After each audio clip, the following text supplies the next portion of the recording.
Online ക്ലാസ്സിലേക്ക് എല്ലാവർക്കും സ്വാഗതം. നമുക്കിന്ന് പഠിക്കേണ്ടത് ചരിത്രമാണ്.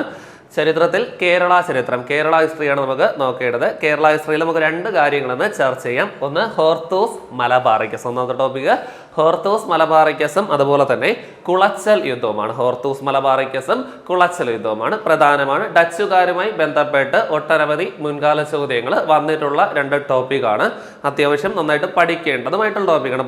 പത്താം ക്ലാസ് ആയാലും അതുപോലെ തന്നെ +2 ആയാലും ഡിഗ്രി ലെവലായാലും അത്യാവശ്യം എന്നാണ് ചോദ്യങ്ങൾ പ്രസ്താവനയായിട്ടും അല്ലാതെയൊക്കെ വന്നിട്ടുള്ള ഒരു മേഖലയാണ്. അപ്പോൾ നമുക്ക് ക്ലാസ്സുകളിലേക്ക് പോവാം. ക്ലാസ്സിൽ അപ്പോൾ ആദ്യം പഠിക്കാം ഹോർത്തൂസ് മലബാറിക്കസ് ആണ്. അപ്പം ആദ്യമേ പഠിക്കേണ്ടത് ഹോർത്തൂസ് മലബാറിക്കസ് ഒരു ഗ്രന്ഥമാണ്, ഒരു പുസ്തകത്തിന്റെ പേരാണ് ഹോർത്തൂസ് മലബാറിക്കസ്. മലബാറിലെ ഔഷധ സസ്യങ്ങളെ പറ്റി പ്രതിപാദിക്കുന്ന ഒരു ഗ്രന്ഥമാണ് ഏത് പേരിൽ അറിയപ്പെടുന്നത്? Hortus Malabaricus. അതിൽ തന്നെ ഹോർത്തൂസ് മലബാറിക്കസ്. മലബാറിലെ ഔഷധ സസ്യങ്ങളെ പറ്റി പ്രതിപാദിക്കുന്ന ഒരു ഗ്രന്ഥത്തിന്റെ പേരാണ് ഹോർത്തൂസ് മലബാറിക്കസ് എന്ന കാര്യം ഓർക്കാം. അവിടെ ഒട്ടനവധി തവണ മുൻകാലമായിട്ട് ചോദിച്ചിട്ടുണ്ട്. ഹോർത്തൂസ് മലബാറിക്കസ് എന്ന ഗ്രന്ഥം ആരുടെ സംഭാവനയാണ്, അല്ലെങ്കിൽ ഏത് യൂറോപ്യൻ ശക്തിയുടെ സംഭാവനയാണ്? Answer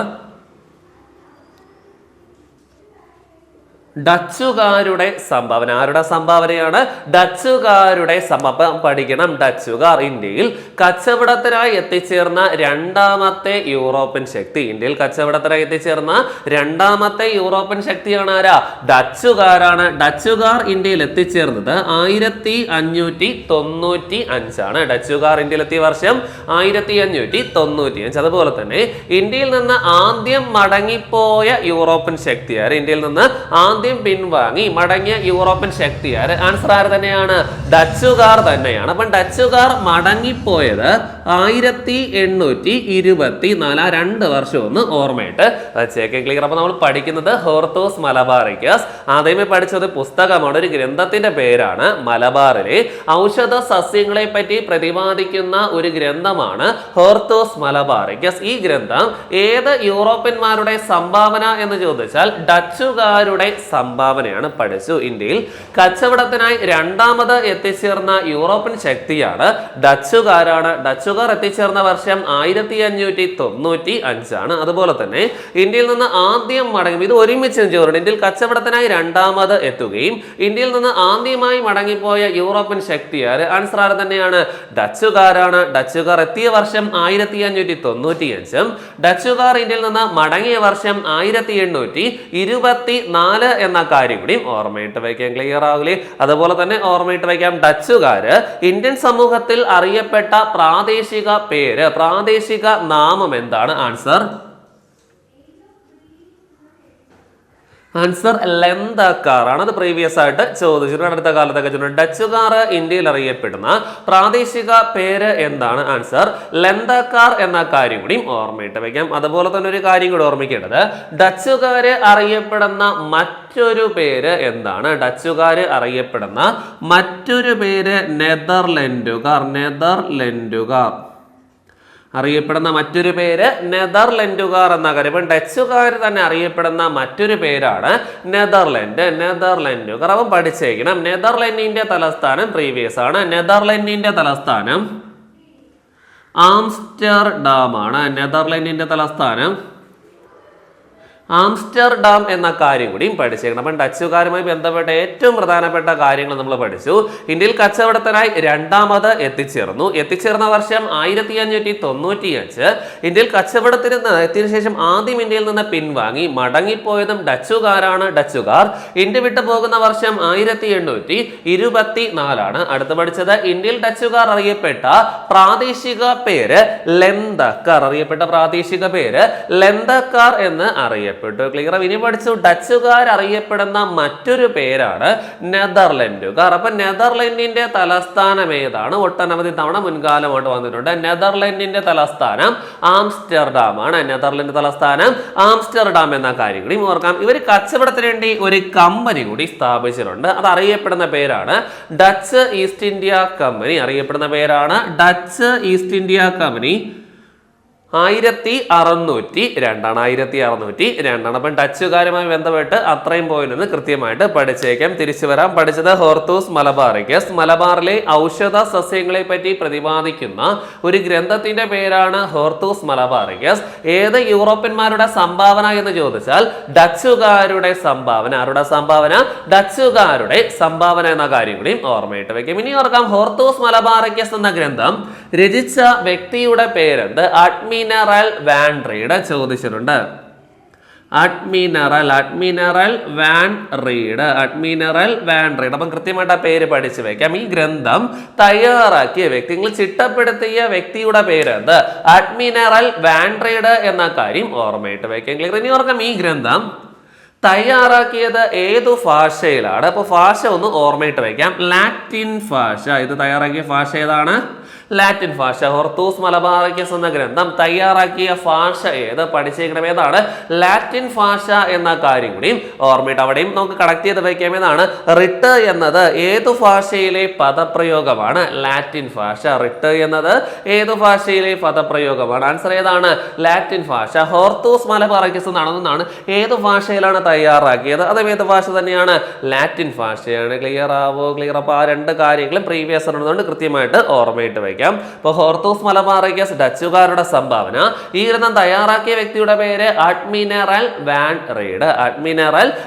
read. ഏതു ഭാഷയിൽ തയ്യാറാക്കി?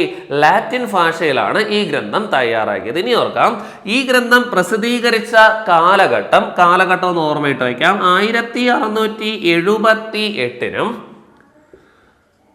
1703 ഇടയിലാണ്. അടുത്ത കാലത്ത് പ്രസ്താവന രീതിയിൽ ചോദ്യം വന്നപ്പോൾ ഹോർത്തൂസ് മലബാറിക്കസ് പ്രസിദ്ധീകരിച്ച കാലഘട്ടം 1678 1703 ഇടയിലാണ്. അപ്പോൾ ഒന്ന് കാലഘട്ടം കൃത്യമായിട്ട് പഠിച്ചു വെക്കും. കാലഘട്ടം 1678 1703 ഇടയിൽ ലാറ്റിൻ ഭാഷയിൽ അഡ്മിറൽ വാൻ റീഡ് ആണ് ഏതു ഗ്രന്ഥം തയ്യാറാക്കിയത്? ഹോർത്തൂസ് മലബാറിക്കസ് എന്ന ഗ്രന്ഥം തയ്യാറാക്കിയത്. എന്തിനെ പറ്റി പ്രതിപാദിക്കുന്നു? മലബാറിലെ സസ്യങ്ങളെ പറ്റി പ്രതിപാദിക്കുന്നു. ആരുടെ സംഭാവനയാണ്? ഡച്ചുകാരുടെ സംഭാവനയാണ്. ക്ലിയർ. പ്രധാനമായിട്ട് അത്രയും കാര്യം ഓർക്കാം. ഇനി ഓർക്കാം, ഈ ഗ്രന്ഥം എത്ര വാല്യങ്ങളായി പ്രസിദ്ധീകരിച്ചു? ഹോർത്തൂസ് മലബാറിക്കസ് എന്ന ഗ്രന്ഥം എത്ര വാല്യങ്ങളായിട്ടാണ് പ്രസിദ്ധീകരിച്ചത്? 12 വാല്യങ്ങൾ. എത്ര വാല്യങ്ങളായിട്ട് പ്രസിദ്ധീകരിച്ചു പറഞ്ഞേ? 12 വാല്യങ്ങൾ. അപ്പൊ ഈ ഗ്രന്ഥം പ്രസിദ്ധീകരിച്ച നാട് എത്ര വാല്യങ്ങളായി പ്രസിദ്ധീകരിച്ചു? 12 വാല്യങ്ങളായി പ്രസിദ്ധീകരിച്ചു. ക്ലിയർ. അപ്പൊ ഏത് ഭാഷയിൽ? ലാറ്റിൻ ഭാഷ. ഇനി ഓർക്കാം, ഈ ഗ്രന്ഥം പ്രസിദ്ധീകരിച്ച സ്ഥലം എവിടെയാണ്? ഹോർത്തൂസ് മലബാറിക്കസ് എന്ന ഗ്രന്ഥം പ്രസിദ്ധീകരിച്ച സ്ഥലം ആംസ്റ്റർഡാം ആണ്. എവിടെ പറഞ്ഞേ?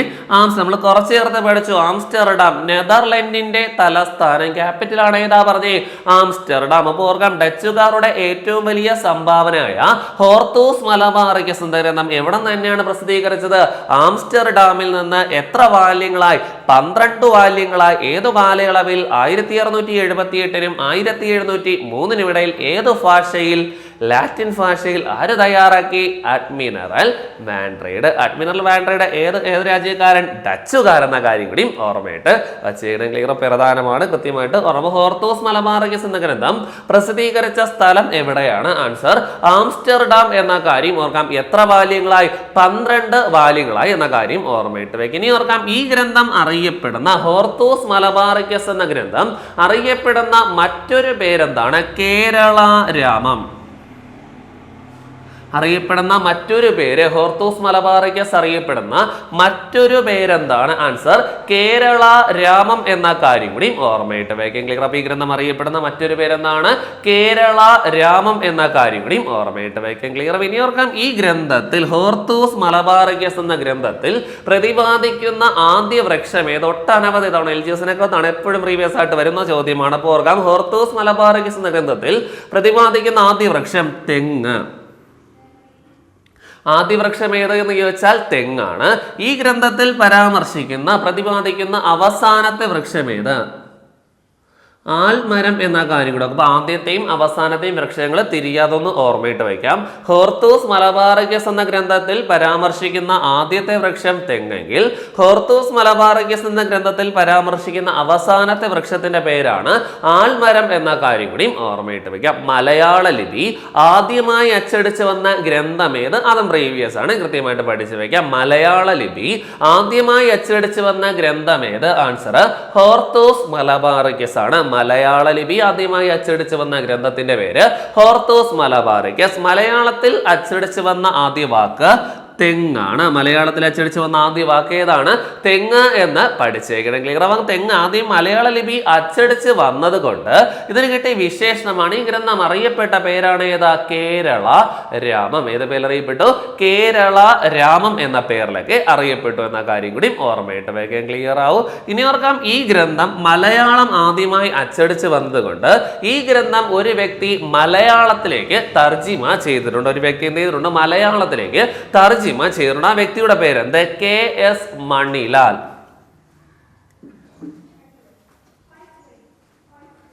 ഹോർത്തൂസ് മലബാറിക്കസ് എന്ന ഗ്രന്ഥം മലയാളത്തിലേക്ക് തർജിമ ചെയ്ത വ്യക്തിയുടെ പേരെന്ത്? ആൻസർ KS മണിലാൽ എന്ന കാര്യം ഓർമ്മയിട്ട് വയ്ക്കാം. അവിടെയും ഒരു മുൻകാലം കൂടി ഓർമ്മയിട്ട് വയ്ക്കാം. ഹോർത്തൂസ് മലബാറിക്കസ് എന്ന ഗ്രന്ഥം മലയാളത്തിലേക്ക് വിവർത്തനം ചെയ്യാൻ അല്ലെങ്കിൽ തർജിമ ചെയ്യാൻ നേതൃത്വം നൽകിയ സർവകലാശാല ഏതാണ്? ആൻസർ കേരള സർവകലാശാല. കേരള സർവകലാശാല എന്ന കാര്യം കൂടി ഓർമ്മയിട്ട്. ഇത്രയും കാര്യം നമുക്ക് ഒന്ന് റിവേഴ്സ് അടിച്ചു വരാം. പഠിച്ചത് ഹോർത്തൂസ് മലബാറിക്കസ്. മലബാറിലെ ഔഷധ സസ്യങ്ങളെ പറ്റി പ്രതിപാദിക്കുന്ന ഒരു ഗ്രന്ഥത്തിന്റെ പേരാണ് ഹോർത്തൂസ് മലബാറിക്കസ്. ഡച്ചുകാരാണ് ഹോർത്തൂസ് മലബാറിക്കസ് ഇന്ത്യക്ക് വേണ്ടി സംഭാവന ചെയ്തത്. ഓർമ്മയിട്ട് വയ്ക്കാം, ഡച്ചുകാര് ഇന്ത്യയിൽ കച്ചവടത്തിനായി എത്തിച്ചേർന്ന രണ്ടാമത്തെ യൂറോപ്യന്മാർ. എത്തിയ വർഷം 1595. അതുപോലെ തന്നെ ഇന്ത്യയിൽ നിന്ന് മടങ്ങിയ ആദ്യത്തെ യൂറോപ്യൻ ശക്തി ചോദിച്ചാലും ഡച്ചുകാരാണ്. ഡച്ചുകാർ മടങ്ങിയത് 1824. ഡച്ചുകാർ ഇന്ത്യൻ സമൂഹത്തിൽ അറിയപ്പെട്ട പ്രാദേശിക പേരാണ് ലെന്തക്കാർ എന്ന പേരിൽ അറിയപ്പെട്ടു. ഡച്ചുകാര് അറിയപ്പെട്ട മറ്റൊരു പേരാണ് നെതർലൻഡുകാർ. ഏത് പേരിൽ അറിയപ്പെട്ടു? നെതർലൻഡുകാർ എന്ന പേരിലും അറിയപ്പെട്ടു. ക്ലിയർ. അടുത്ത് പഠിച്ചു, നെതർലൻഡിന്റെ തലസ്ഥാനം ഒട്ടനവധി തവണ വന്നിട്ടുണ്ട്, കൃത്യമായിട്ട് പഠിക്കാം. ആംസ്റ്റർഡാം. ഒരു കച്ചവടത്തിന് വേണ്ടി ഒരു കമ്പനി ഇന്ത്യയിൽ സ്ഥാപിച്ചു. അതറിയപ്പെട്ട പേരാണ് ഡച്ച് ഈസ്റ്റ് ഇന്ത്യ കമ്പനി. സ്ഥാപിതമായ വർഷം 1602 എന്ന് കൂടി പഠിച്ചു വയ്ക്കാം. ക്ലിയർ. ഇനി ഓർക്കാം, ഹോർത്തൂസ് മലബാറിക്കസ് എന്ന ഗ്രന്ഥം തയ്യാറാക്കിയ വ്യക്തിയുടെ പേരെന്ത്? Admiral Van Rheede. ഹോർത്തൂസ് മലബാറിക്കസ് എന്ന ഗ്രന്ഥം പ്രസിദ്ധീകരിച്ചത് ഏതു ഭാഷ? ലാറ്റിൻ ഭാഷ. ഈ അടുത്ത കാലത്ത് പ്രിലിംസിന് ചോദിച്ചു. ലാറ്റിൻ ഏതാണ്? റിട്ട് എന്നത് ഏതു ഭാഷയിലെ പദപ്രയോഗമാണ്? ലാറ്റിൻ ഭാഷ എന്ന കാര്യം കൂടി ഓർമ്മയിട്ട് വയ്ക്കാം. ഹോർത്തൂസ് മലബാറിക്കസ് എന്ന ഗ്രന്ഥം പ്രസിദ്ധീകരിച്ച കാലയളവ് 1678 1703 ഇടയിൽ ഈ ഗ്രന്ഥം എത്ര വാല്യങ്ങളായി പ്രസിദ്ധീകരിച്ചു? 12 വാല്യങ്ങൾ. അവിടെയും പഠിച്ചു വെക്കാം. എത്ര വർഷത്തിലൊരിക്കലാണ് മാമാങ്കം നടക്കുന്നത്? 12 വർഷത്തിലൊരിക്കലും. അടുത്ത വർഷം കൂടുമ്പോഴാണ് മാമാങ്കം നടക്കുന്നത്. 12 വർഷം കൂടുമ്പോഴാണ് മാമാങ്കം എന്ന ചടങ്ങൊക്കെ നടക്കുന്നത്. ഹോർത്തൂസ് മലബാറിക്കസ് എന്ന ഗ്രന്ഥം പ്രസിദ്ധീകരിച്ച സ്ഥലം ആംസ്റ്റർഡാം ആണ്. പ്രസിദ്ധീകരിച്ച സ്ഥലം ആംസ്റ്റർഡാം എന്ന കാര്യം കൂടി ഓർമ്മയിട്ട് വയ്ക്കാം. അടുത്ത് പഠിച്ചത്, ഈ ഗ്രന്ഥം ഹോർത്തൂസ് മലബാറിക്കസ് എന്ന ഗ്രന്ഥം അറിയപ്പെടുന്ന മറ്റൊരു പേരാണ് കേരള രാമം എന്ന പേരിൽ അറിയപ്പെടുന്നു. ഈ ഗ്രന്ഥത്തിൽ ഹോർത്തൂസ് മലബാറിക്കസ് എന്ന ഗ്രന്ഥത്തിൽ പ്രതിപാദിക്കുന്ന ആദ്യ വൃക്ഷം തെങ്ങാണ്, അവസാനത്തെ വൃക്ഷം ആലാണ്. തിരിയരുത്. ആദ്യ വൃക്ഷം തെങ്ങാണ്, അവസാനത്തെ വൃക്ഷം ആൽമരം എന്ന കാര്യം ഓർമ്മയിട്ട് വയ്ക്കാം. അടുത്ത ഏറ്റവും പ്രധാനപ്പെട്ട പ്രീവിയസ് ആണ്. മലയാള ലിപി ആദ്യമായി അച്ചടിച്ചു വന്ന ഗ്രന്ഥം ഏത്? Answer Hortus Malabaricus. മലയാളത്തിൽ അച്ചടിച്ചു വന്ന ആദ്യ വാക്ക് തെങ്ങ് എന്ന കാര്യം കൂടി ഓർമ്മയിട്ട് വയ്ക്കാം. മലയാള ലിപി ആദ്യമായി അച്ചടിച്ചു വന്നത് കൊണ്ട് തന്നെ ഈ ഗ്രന്ഥം ഒരു വ്യക്തി മലയാളത്തിലേക്ക് തർജ്ജമ ചെയ്തു. ആ വ്യക്തിയുടെ പേരാണ് KS മണിലാൽ എന്ന കാര്യം കൂടി ഓർമ്മയിട്ട് വയ്ക്കാം. ഈ ഗ്രന്ഥം മലയാളത്തിലേക്ക് വിവർത്തനം ചെയ്യാൻ നേതൃത്വം നൽകിയ സർവകലാശാല കേരള സർവകലാശാല. അപ്പൊ ഒന്ന് കണക്ടിംഗ് ആയിട്ട് വയ്ക്കാം. കേരള സർവകലാശാല സ്ഥാപിതമായത് 1957. കേരള സർവകലാശാല സ്ഥാപിതമായത് 1957 കേരള സർവകലാശാലയുടെ മുൻഗാമി ഏതാണ്? അതാണ് നമ്മുടെ കൃത്യമായിട്ടുള്ള പ്രീവിയസ് ചോദ്യം. കേരള സർവകലാശാലയുടെ മുൻഗാമിയുടെ പേരെന്താണ്? തിരുവിതാംകൂർ സർവകലാശാല സ്ഥാപിതമായത് 1937. തിരുവിതാംകൂർ സർവകലാശാല സ്ഥാപിതമായത് 1937. അന്നത്തെ തിരുവിതാംകൂർ രാജാവായിരുന്ന ചിത്തിര തിരുനാൾ ബാലരാമവർമ്മയാണ് തിരുവിതാംകൂർ സർവകലാശാല സ്ഥാപിക്കുന്നത്. പിന്നെ ഐക്യ കേരളം രൂപീകൃതമായപ്പോൾ 1957 ഇതിന്റെ പേര് എന്തായിട്ട് മാറി? കേരള സർവകലാശാലയായിട്ട് മാറി. കേരള സർവകലാശാലയുടെ മുന്നിലായിട്ട് ചെയ്യുന്ന പ്രതിമ ആരുടേതെന്ന് ചോദിച്ചാൽ, ഏത് ഭരണാധികാരിയുടെ പ്രതിമ എന്ന് ചോദിച്ചാൽ ചിത്തിര തിരുനാൾ ബാലരാമവർമ്മയുടെ പ്രതിമ എന്ന കാര്യം കൂടി പഠിച്ചേക്കണം. ക്ലിയർ ആവും. അപ്പം കേരള സർവകലാശാലയുടെ മുൻഭാഗത്തായി സ്ഥിതി ചെയ്യുന്ന പ്രതിമ ആരുടേതാണ്? ആരുടെ ചോദിച്ചാൽ പറഞ്ഞേ? അവസാനത്തെ രാജാവായിരുന്ന ചിത്തിര തിരുനാൾ ബാലരാമവർമ്മയുടെ പ്രതിമ. 2 വർഷങ്ങൾ തിരിയരുത്.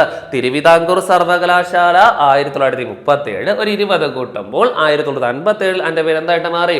കേരള സർവകലാശാല. സ്ഥാപിച്ച ഭരണാധികാരി ചിത്തിര തിരുനാൾ ബാലരാമവർമ്മ. തിരുവിതാംകൂറിലെ അവസാനത്തെ രാജാവാണ് ചിത്തിര തിരുനാൾ ബാലരാമവർമ്മ എന്ന കാര്യം കൂടെ ഓർക്കാം. ഇദ്ദേഹത്തിന്റെ പ്രതിമയാണ് കേരള സർവകലാശാലയുടെ മുൻഭാഗത്തായിട്ട് സ്ഥിതി ചെയ്യുന്നത്. പ്രതിമ പഠിക്കുമ്പോൾ പ്രധാനമാണ് സെക്രട്ടേറിയറ്റ് വളപ്പിന് മുന്നിലായിട്ട്, സെക്രട്ടേറിയറ്റ് വളപ്പിന് മുന്നിലായിട്ട് ചെയ്യുന്ന പ്രതിമ ആരുടെയാണ്? മുൻകാല ചോദ്യമാണ്. ആൻസർ വേലുത്തമ്പി ദളവയാണ്. സെക്രട്ടേറിയറ്റ് വളപ്പിനുള്ളിൽ മുൻഭാഗത്തായി സ്ഥിതി ചെയ്യുന്ന പ്രതിമ ആരുടെയാണ്? ആൻസർ വേലുത്തമ്പി ദളവ എന്ന കാര്യം കൂടി ഓർമ്മയിട്ട് വയ്ക്കാൻ. ക്ലിയർ. ഈ വേലുത്തമ്പി ദളവ ഓപ്ഷൻ എടുക്കുമ്പോൾ തന്നെ ഒരു പേര് കൂടി ഉണ്ടായിരിക്കും. Answer T Madhava Rao. Option ഒരു പേര് കൂടി കാണുമാരാണ്?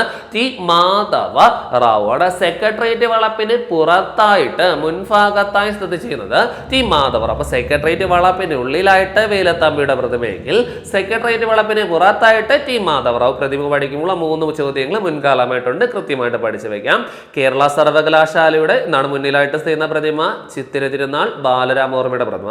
സെക്രട്ടേറിയറ്റ് വളപ്പിന് ഉള്ളിലായിട്ട് മുൻഭാഗത്തായി ചേർന്ന പ്രതിമ വേലുത്തമ്പി ദളവയുടെ പ്രതിമ.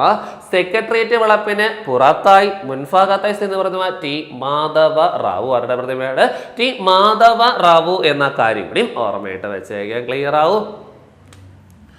അടുത്ത പഠിക്കേണ്ടത് ഈ ഗ്രന്ഥം ഹോർത്തൂസ് മലബാറിക്കസ് എന്ന ഗ്രന്ഥം തയ്യാറാക്കാൻ അഡ്മിറൽ വാൻഡ്രീഡനെ സഹായിച്ച വ്യക്തികൾ പഠിച്ചേക്കണം. ക്ലിയർ. സഹായികൾ ചോദ്യം. അപ്പൊ എന്താണ് ഹോർത്തൂസ് മലബാറിക്കസ് എന്ന ഗ്രന്ഥം തയ്യാറാക്കാൻ അഡ്മിറൽ വാൻഡ്രീഡനെ സഹായിച്ച വ്യക്തികൾ ഓർക്കും. ഈ ഗ്രന്ഥം തയ്യാറാക്കാൻ അഡ്മിറൽ വാൻഡ്രീഡനെ സഹായിച്ച വൈദ്യന്റെ പേരെന്ത്? ആൻസർ ഇ.ടി. അച്യുതൻ.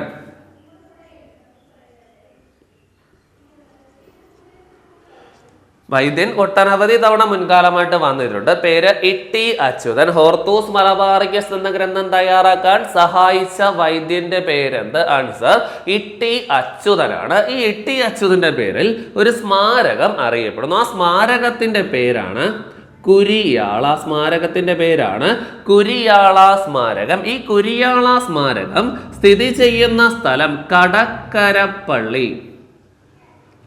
കടക്കരപ്പള്ളി ആലപ്പുഴ ജില്ല. കടക്കരപ്പള്ളി എന്ന ജില്ല ആലപ്പുഴ ജില്ല. അപ്പോൾ ഹോർത്തൂസ് മലബാറിക്കസ് എന്ന ഗ്രന്ഥം തയ്യാറാക്കാൻ സഹായിച്ച വൈദ്യൻ ഇ.ടി. അച്യുതൻ. ഇ.ടി. അച്യുതന്റെ സ്മാരകത്തിന്റെ പേരാണ് കുരിയാള. ഈ കുരിയാള സ്മാരകം ചെയ്യുന്ന സ്ഥലം കടക്കരപ്പള്ളി. കടക്കരപ്പള്ളി ആലപ്പുഴ ജില്ലയാണ്. കടക്കരപ്പള്ളി ജില്ലയാണ് ആലപ്പുഴ ജില്ല എന്ന കാര്യം കൂടി ഓർമ്മയിട്ട് വയ്ക്കാം. ക്ലിയർ. അടുത്ത പഠിക്കേണ്ടത് ഈ ഗ്രന്ഥം തയ്യാറാക്കാൻ ഹോർത്തൂസ് മലബാറിക്കസ് എന്ന ഗ്രന്ഥം തയ്യാറാക്കാൻ സഹായിച്ച ഗൗഡ സരസ്വത ബ്രാഹ്മണ കുടുംബങ്ങൾ. സഹായിച്ച ഗൗഡ സരസ്വത ബ്രാഹ്മണ കുടുംബങ്ങൾ. അപ്പൊ 3 വ്യക്തികളുടെ പേര് പഠിക്കണം. അപ്പു ഭട്ട്. ഒന്നാമത്തെ പേര് പഠിച്ചു അപ്പു ഭട്ട്. രണ്ടാമത്തെ പേര് രംഗ ഭട്ട്. മൂന്നാമത്തെ പേര് വിനായക ഭട്ട്. അപ്പൊ 3 പേര് കൃത്യമായിട്ട് പഠിച്ചു വയ്ക്കാം. ഹോർത്തൂസ് മലബാറിക്കസ് എന്ന ഗ്രന്ഥം തയ്യാറാക്കാൻ അഡ്മിറൽ വാൻഡ്രീഡനെ സഹായിച്ച ഗൗഡ സരസ്വത ബ്രാഹ്മണ കുടുംബാംഗങ്ങൾ ആരെല്ലാം? അപ്പു ഭട്ട്, രംഗ ഭട്ട്, വിനായക ഭട്ട്. പേരുകളൊന്നുകൂടി. അപ്പു ഭട്ട്, രംഗ ഭട്ട്, വിനായക ഭട്ട് എന്ന കാര്യം കൂടി ഓർമ്മയിട്ട് വച്ചേക്കണം. ക്ലിയർ? അടുത്ത ഓർക്കാം, ഈ ഗ്രന്ഥം തയ്യാറാക്കാൻ ഹോർത്തൂസ് മലബാറിക്കസ് എന്ന ഗ്രന്ഥം തയ്യാറാക്കാൻ സഹായിച്ച പുരോഹിതന്റെ പേരെന്ത്? പുരോഹിതന്റെ പേര് ജോൺ മാത്യൂസ്. ജോൺ മാത്യൂസ് എന്ന കാര്യം കൂടി ഓർക്കാം. ഈ ഗ്രന്ഥം തയ്യാറാക്കാൻ സഹായിച്ച പുരോഹിതന്റെ പേര്, വൈദികന്റെ പേരാണ് ജോൺ മാത്യൂസ് ആണ്. ജോൺ മാത്യൂസ് അഥവാ ഓപ്ഷൻ ഇല്ലെങ്കിൽ ഫാദർ മാത്യൂസ് എന്ന കാര്യം ഓർമ്മയിട്ട്. ജോൺ മാത്യൂസ് ഓപ്ഷൻ ഇല്ലെങ്കിൽ ഏത് ഓർക്കണം? ഫാദർ മാത്യൂസ് എന്ന കാര്യം കൂടി ഓർമ്മയിട്ട്. അവിടെ ജോൺ മാത്യൂസുമായി ബന്ധപ്പെട്ട് തന്നെ കണക്ടിംഗ് ആയിട്ട് പഠിക്കാം. ഹോർത്തൂസ് മലബാറിക്കസ് എന്ന ഗ്രന്ഥത്തിൽ ആവശ്യമായ ചിത്രങ്ങൾ വരച്ചു നൽകിയ വ്യക്തി ആര്? ചോദ്യം ഒന്നുകൂടി. ഹോർത്തൂസ് മലബാറിക്കസ് എന്ന ഗ്രന്ഥത്തിൽ ആവശ്യമായ ചിത്രങ്ങൾ വരച്ചു നൽകിയ വ്യക്തി ആൻസർ ആര് തന്നെയാണ്? ജോൺ മാത്യൂസ് ആണ്. ആൻസർ ആര് തന്നെയാണ്? ജോൺ മാത്യൂസ്. അപ്പൊ അവിടെയും പഠിക്കാം, ഹോർത്തൂസ് മലബാറിക്കസ് എന്ന ഗ്രന്ഥത്തിൽ ആകെ എത്ര ചിത്രങ്ങൾ ഉണ്ട്? 794 ചിത്രങ്ങൾ. എത്ര ചിത്രങ്ങളുണ്ട്? 794 ചിത്രങ്ങൾ. അവിടെ തെറ്റിക്കാൻ വേണ്ട ഓപ്ഷൻ ഏത് കാണും? 742 ഉണ്ടായിരിക്കും. ഏതുണ്ടായിരിക്കും? 742. അപ്പൊ ഹോർത്തൂസ് മലബാറിക്കസ് എന്ന ഗ്രന്ഥത്തിൽ എത്ര ഇനം ഔഷധ സസ്യങ്ങളെ പറ്റിയാണ്, അല്ലെങ്കിൽ എത്ര ഇനം സസ്യങ്ങളെ പറ്റിയാണ് പരാമർശിക്കുന്നത്? ആൻസർ എത്രയാ? 742 ഇനം സസ്യങ്ങളെ പറ്റി പ്രതിപാദിക്കുന്നു. അതിലാകെ ചിത്രങ്ങൾ 794. ഈ ചിത്രങ്ങളെല്ലാം വരച്ചു നൽകിയ വ്യക്തിയുടെ പേര് ജോൺ മാത്യൂസ്. ഒരു പോയിന്റ് കൂടി പഠിച്ചു. ഈ ഗ്രന്ഥം തയ്യാറാക്കാൻ അഡ്മിറൽ വാൻഡ്രേഡിനെ സഹായിച്ച പുരോഹിതൻ ആരെന്ന് ചോദിച്ചാൽ തന്നെയാണ് ജോൺ മാത്യൂസ്. അഥവാ ഓപ്ഷൻ അല്ലെങ്കിൽ ഓർമ്മയിട്ട് വയ്ക്കാം, ഫാദർ മാത്യൂസ് എന്ന കാര്യം കൂടി ഓർമ്മിച്ച് വെച്ചേക്കണം. ക്ലിയർ? ഇനി ഓർക്കാം, നമ്മൾ പഠിച്ചു ഈ ഗ്രന്ഥം തയ്യാറാക്കിയത് ഏത് ഭാഷയിലാ?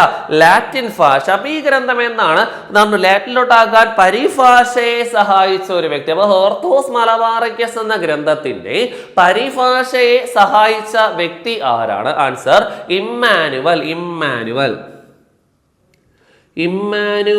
കാർ നെയ്റോ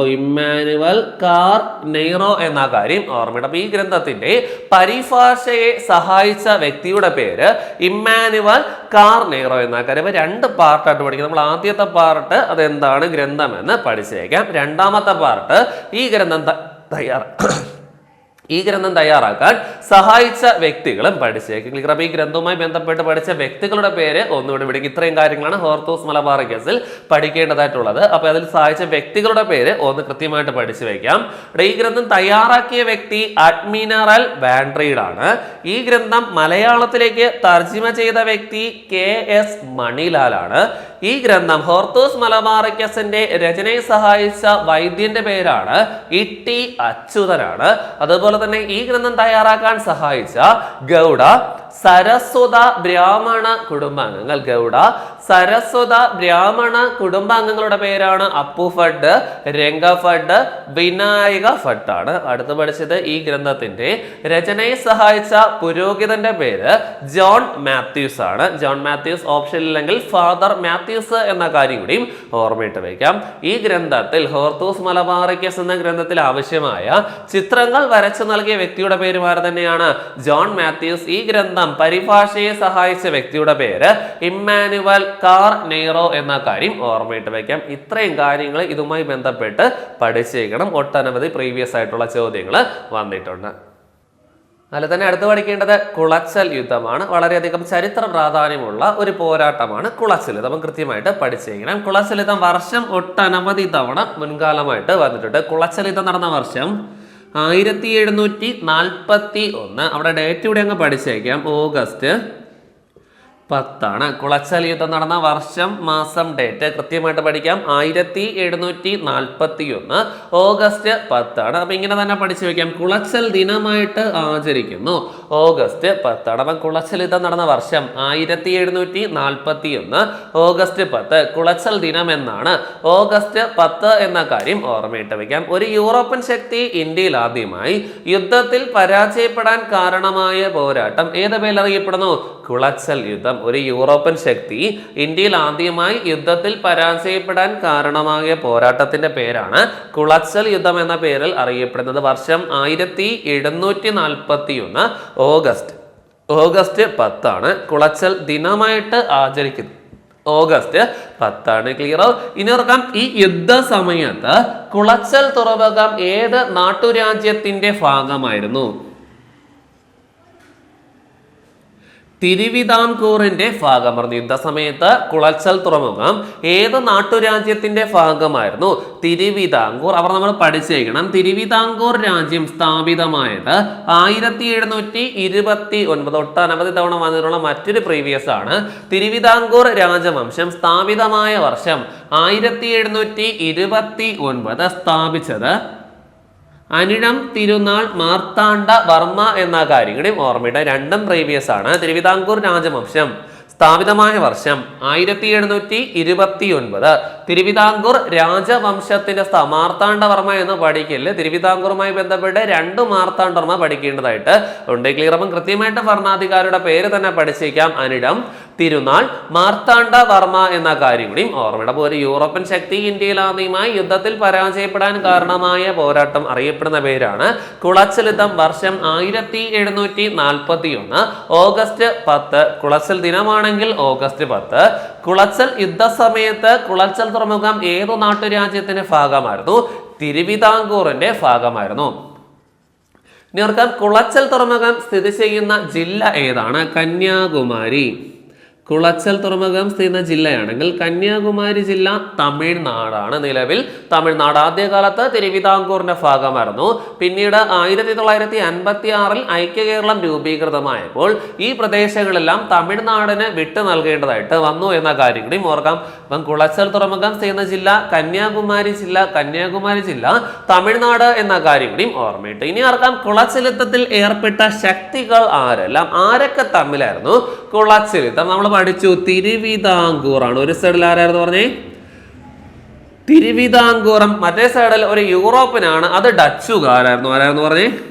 ഡച്ചുകാർ. കൃത്യമായിട്ട് പഠിച്ചു വെക്കാം. കുളച്ചൽ യുദ്ധത്തിൽ ഏർപ്പെട്ട ശക്തികൾ ഏതെല്ലാം, അല്ലെങ്കിൽ രാജ്യങ്ങൾ ഏതെല്ലാം? തിരുവിതാംകൂറും ഡച്ചുകാരും എന്ന കാര്യം ഓർമ്മയിട്ട് വെക്കാം. ഇനി ഓർക്കാം, കുളച്ചൽ യുദ്ധത്തിൽ തിരുവിതാംകൂറിനെ നയിച്ച രാജാവിന്റെ പേര് അനിഴം തിരുനാൾ മാർത്താണ്ഡവർമ്മ. യുദ്ധത്തിൽ തിരുവിതാംകൂറിനെ നയിച്ച ഭരണാധികാരിയുടെ പേരാണ് അനിഴം തിരുനാൾ മാർത്താണ്ഡവർമ്മ എന്ന കാര്യം ഓർമ്മിച്ച് വയ്ക്കണം. ക്ലിയർ? എന്ന യുദ്ധത്തിൽ ഡച്ചുകാരെ നയിച്ച വ്യക്തിയുടെ പേര് ക്യാപ്റ്റൻ ഡിലാനോയ് ആണ്. ക്യാപ്റ്റൻ ഡിലാനോയ് എന്ന കാര്യം കൂടി ഓർക്കാം. ക്യാപ്റ്റൻ ഡിലാനോയ് എന്ന കാര്യം അത് എപ്പോഴും ചോദിക്കാം. കുളച്ചൽ യുദ്ധത്തിൽ ഡച്ചുകാരെ നയിച്ച ഭരണാധികാരി വ്യക്തിയുടെ പേരുണ്ട് ക്യാപ്റ്റൻ ഡിലാനോയ് എന്ന കാര്യം കൂടി ഓർമ്മിച്ച് വെക്കാം. ക്ലിയർ? ഇനി പഠിക്കേണ്ടത് കുളച്ചൽ യുദ്ധത്തിലേക്ക് നയിച്ച കാരണങ്ങൾ എന്തെല്ലാമാണ്. അടുത്ത് പഠിക്കേണ്ടത് കുളച്ചൽ യുദ്ധത്തിലേക്ക് നയിച്ച കാരണങ്ങൾ. ഇപ്പൊ എന്ത് കാരണമായാലും, ഒരു കലാപം ആയാലും, ഒരു യുദ്ധമായാലും, ഒരു വിപ്ലവമായാലും, എന്തെങ്കിലും ഒരു പ്രതിഷേധമായാലും അവിടെ എന്തുണ്ടായിരിക്കും?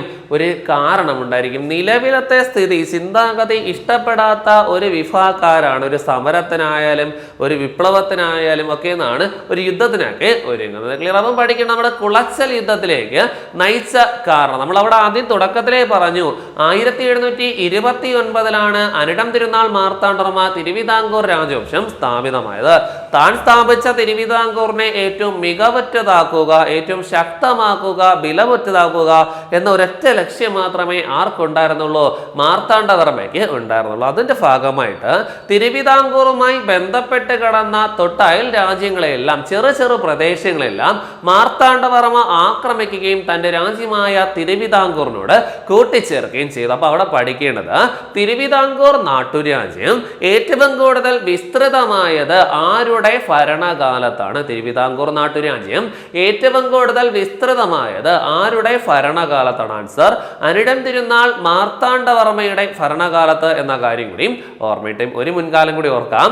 തിരുവിതാംകൂർ രാജ്യവിസ്തൃതിയുടെ സൂത്രധാരൻ ആരാണ്? തിരുവിതാംകൂർ രാജ്യവിസ്തൃതിയുടെ സൂത്രധാരൻ രാമയ്യൻ ദളവ. ആൻസർ